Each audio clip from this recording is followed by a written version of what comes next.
एक दूसरे को सारे रहस्य बताने चाहिए, वही पति पत्नी का रिश्ता है। लेकिन बाबा हैं कि अजीब हैं बाबा। क्या हो गया बाबा को? बोले बाबा ने कभी आपको बताया अपने अंग पे भस्म क्यों रमाते हैं? बोले नहीं तो। बोले बाबा ने कभी आपको बताया कि गले में मुंडों की माला क्यों पहनते? बोले नहीं तो। देवियों की एक बड़ी प्रॉब्लम है, पति के बारे में कोई बाहरी भी कह दे ना तुरंत डाउट करती हैं पति पे। जो यहां बैठी मैं उनसे नहीं कह रहा हूं, आप सब बहुत देवी हो। मीराबाई की सबसे बड़ी कृपा ही आप पे है, आपको बिल्कुल भी संदेह नहीं अपने अपनी पति पे। राजस्थान की माता बहन बड़ी सरल और स्वभाव की होती हैं, बड़ी प्रेम भाव वाली होती है ना माता। बोले महाराज हमने पूछा नहीं, शायद इसलिए नहीं बता। अरे ना पूछो आप, पर इनको तो बताना चाहिए। चलो मान लो आपने नहीं पूछा, कोई बात नहीं। जब ये नहीं बताया तो वो कैसे बताया होगा? वो मतलब क्या? अरे माता जी रहने दो, कुछ नहीं, बताओ ना क्या। अच्छा आधी बात बता दे पति के बारे में कोई और आधी न बताए तो माताओं की क्या हालत होती है? सही बताओ, भोजन स्वाद बनेगा शाम वाला? हाँ गड़बड़ हो जाएगा। टेंशन ये रहेगी क्या नहीं बताया, ऐसा क्या करते हैं ये। माता जी बोली क्या हुआ?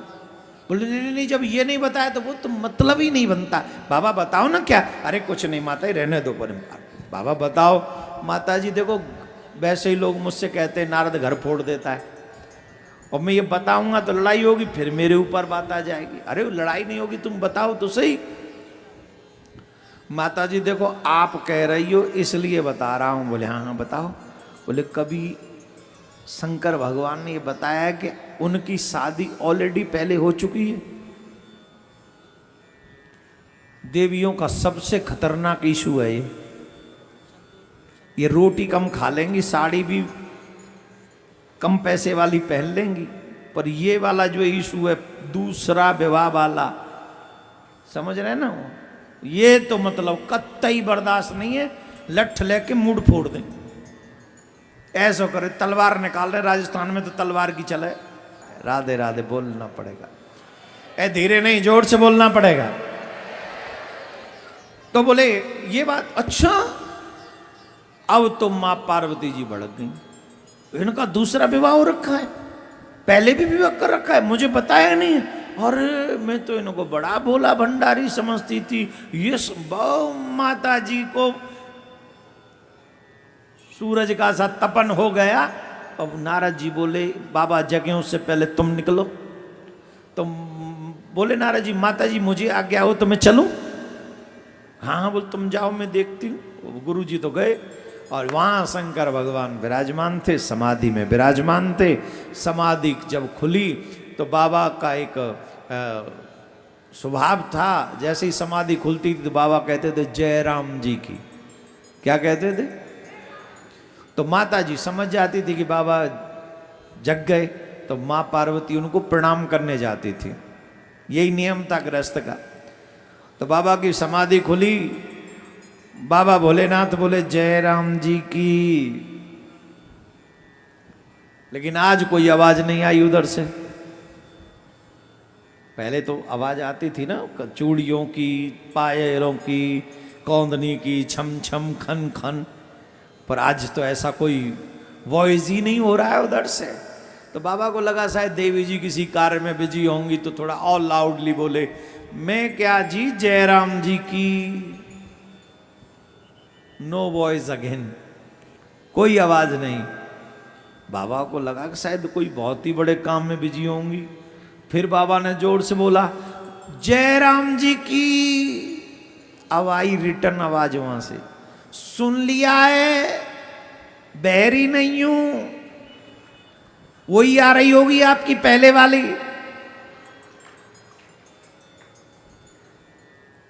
बाबा बोले क्या हो गया? वो आ रही होगी, उन्होंने भी तो सुन ही लिया होगा जयराम जी की, वो ही आ रही होंगी, वो ही करेंगी प्रणाम। बाबा बोले पीछे से कोई गड़बड़ तो नहीं हो गई? समाधि में बैठा था तब तक तो ठीक ठाक था घर, पीछे से क्या हो गया? अरे देवी जी इधर आओ। बोले मैं नहीं आ रही, वो ही आएंगे, वो आ रही होगी पहले वाली। शंकर भगवान बोले अच्छा आओ तो सही, एक बार बैठो तो सही। बाबा के पास माँ पार्वती थोड़े गुस्से में गई बाबा ने पूछा काहे को ऋषिया रही हो? अरे ऋषिया में नहीं, आप ऐसे ऐसे करो और हम ऋषिया में भी नहीं। अरे बात तो बताओ क्या बात है? बोले आपने हमें बताया नहीं कभी कि मुंडों की माला क्यों पहनते हो, आपने कभी नहीं बताया भस्म क्यों रमाते हो, और ये नहीं बताया तो वो कैसे बताते? बाबा बोले हम सब बताएंगे, पहले तुम एक बात बताओ। बोले अब बात अभी हम ही बताएं, आप नहीं बताओगे? बोले हम सब बता देंगे, पहले एक बात बताओ सच्ची सच्ची। बोले क्या? नारद तो नहीं है हमारे यहाँ। हम जब समाधि में थे पीछे से देवर्षि नारद मुनि आपके गुरुदेव भगवान तो नहीं बता रहे थे? हाँ आए थे, इसमें कौन सी बात है? उन्होंने सारी बात तो सच ही बताई है ना।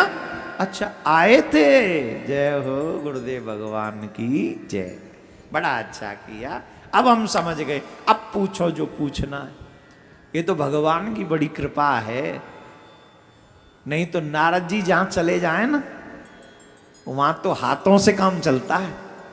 अभी कितनी कृपा है कि यहाँ बातें ही चल रही हैं। बताओ बताओ, पूछो पूछो। बोले आपने नहीं बताया मुंडों की माला क्यों पहनते हो, आपने नहीं बताया भस्म क्यों रमाते हो, आपने कुछ भी नहीं बताया, और आपने ये भी नहीं बताया यू आर ऑलरेडी मैरिड। बाबा बोले yes, not only single time, not in only second time, I did marriage more and more. बाबा क्या कह रहे हो? बोले सुनो ध्यान से, मेरा एक जन्म नहीं हुआ, तुम्हारा एक जन्म नहीं हुआ। ये जो तुम पूछ रही हो ना, ये भस्म किसकी है, ये मुंड माल किसकी, किसी और की नहीं, तुम्हारे ही सरों की माला है। ये जो मुंड है मेरे गले में ये तुम्हारे ही सर हैं, और ये जो मैं चिता की भस्म रमाता हूं ना, ये किसी और की चिता की नहीं देवी, तुम्हारी ही चिता की भस्म मैं अपने अंग पर लगाता हूं। तुम्हारे जन्म अनेक जन्म हो चुके हैं और तुम बार बार आती हो मुझे छोड़ के चली जाती हो, बार बार आती हो छोड़ के चली जाती हो, बार बार आती हो छोड़ के चली जाती हो, परंतु मैं तुम्हारी प्रतीक्षा करता हूं। शंभु का विवाह, शिव का विवाह शक्ति के ही साथ होता है और किसी के साथ नहीं, और तुम मेरी शक्ति हो। तुम बार बार आती हो, बार बार जाती हो, बार बार आती हो, बार बार, तुम मेरी शक्ति हो।